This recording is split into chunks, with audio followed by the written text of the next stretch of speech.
How Taylor Sheridan perfected the TV shared universe with Yellowstone. Taylor Sheridan's Yellowstone and its spin-offs have perfected the concept of a shared TV universe, and it's worth investigating how he managed to overcome many of the problems other shared universes often run into. Yellowstone and its two spin-off shows, 1883 and 1923, have been wildly popular. They've catapulted Taylor Sheridan from a renowned screenwriter to a symbol of the Western genre as a whole, and Yellowstone is showing no signs of slowing down since the ending of 1923. TV shows with large shared universes usually struggle to find massive audiences, though, and Sheridan's success is almost unprecedented. In fact, Taylor Sheridan has perfected the shared TV universe. Yellowstone and its spin-offs are not just the most popular, but likely also the best example of an interconnected franchise. It's easy to attribute it all to Sheridan's quality writing. The lowest-scored Yellowstone show is actually Yellowstone, with 83% on Rotten Tomatoes, but it's not just that he writes good shows. Sheridan has managed to avoid every pitfall most shared TV universes fall prey to, and the quality of his writing has stayed consistent throughout 8 seasons of television. The Yellowstone franchise's success is certainly worth looking at more closely. Taylor Sheridan's Yellowstone shows don't rely on crossovers. Perhaps the biggest advantage the Yellowstone shared universe has over its contemporaries is its independence. Yellowstone, 1883 and 1923 are all distinct, standalone shows that don't have crossovers to connect to one another. In fact, there often can't be crossovers between shows because they're all set in distinct time periods, decades apart, with completely isolated problems. That lack of crossovers means that the Yellowstone universe doesn't have any required viewing order.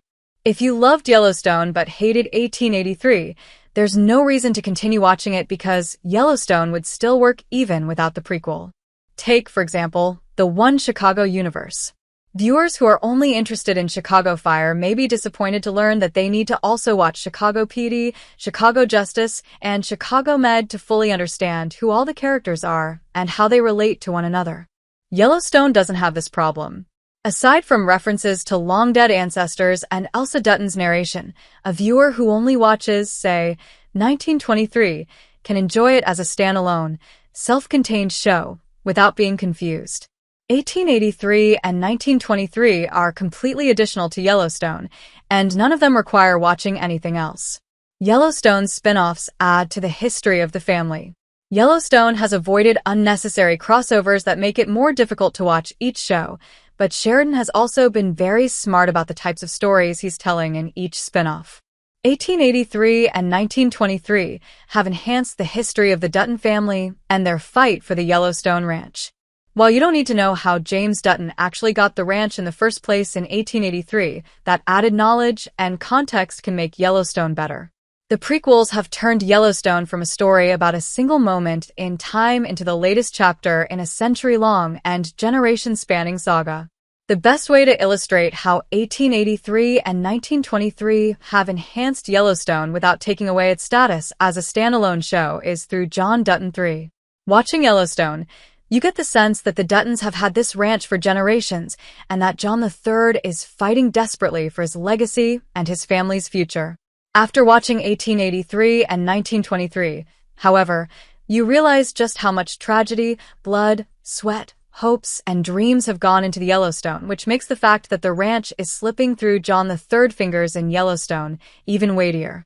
You would still understand why John III wants to keep his land without watching the prequels, but the earlier chapters of Dutton history make his fight even more meaningful. After watching 1883 and 1923, John III goes from an empathetic but stubborn man to a person who is desperately holding on to a history that you care about. He isn't fighting for some unseen, long-dead ancestors.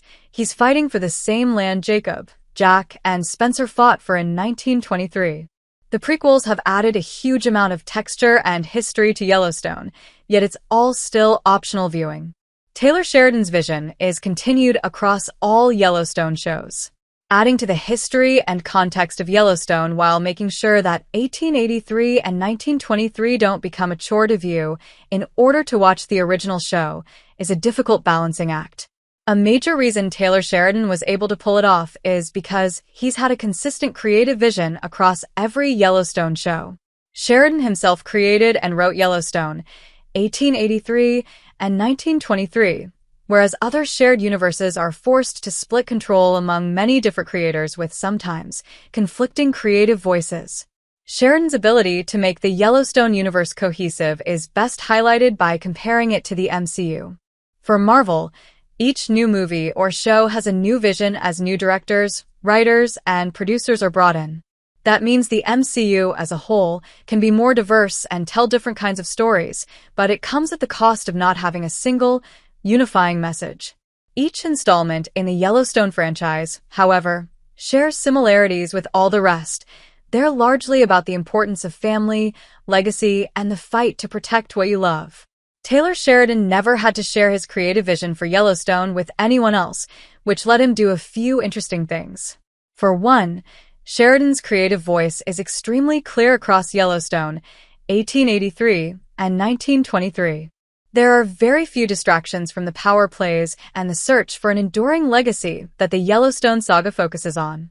Because Sheridan has had his hand at the proverbial rudder for the entire duration of Yellowstone, each show feels like a chapter of a larger story, rather than a loosely connected tale happening at the same time. What's next for Taylor Sheridan's shared Yellowstone universe? Taylor Sheridan's ability to crack the shared TV universe code has resulted in his shows becoming hugely popular. As such, many viewers are likely wondering what's next for Yellowstone. Luckily, Sheridan has a huge array of upcoming Yellowstone spinoffs in the works. There's the aptly named 1944, which is poised to follow a new generation of Duttons, as well as the Madison, which will follow a new dynasty aside from the Duttons. There's also 6666, which will follow Jimmy, and a currently untitled spinoff focusing on Beth Dutton and Rip Wheeler.